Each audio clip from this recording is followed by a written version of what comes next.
Hi hello అండి. మాకైతే పొద్దున ఒక కామెంట్ అయితే వచ్చిందండి. తను పేరైతే నాకు తెలియదు. తన బర్త్డే అంట, విషయం చెప్పమని చెప్పారు. తన పేరైతే తెలియదు. మనోజ్ కుమార్ అని ఉంది ఆ ఛానల్లో. అదే లోగో ఉండేది కదా, దాని పక్కనేమో మనోజ్ కుమార్ అని ఉంది. అది పేరో కాదో తెలియదు, కానీ అది ఉంది కాబట్టి అంటే పేరంటే వాళ్ళ నాన్న అవ్వచ్చు, అలాగా తనో ఏమో మనకైతే తెలియదు. హ్యాపీ విషయం ఏమో happy returns of the day Manoj Kumar. అన్నయ్య అయినా, అంకుల్ అయినా, తమ్ముడైనా ఏమో తెలియదు కాబట్టి అందుకని విషయం ఏమో happy returns happy birthday.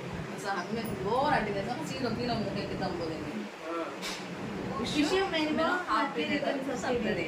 Wish happy birthday. ఇంకా అందరికీ మాకు చెప్పడం కూడా రాదు, నా మ్యాచ్ రాదు. Happy birthday. ఇలాంటి బర్త్డేస్ ఇంకా ఎన్నెన్నో చేసుకోవాలనేసి మనస్ఫూర్తిగా అనుకుంటున్నాను.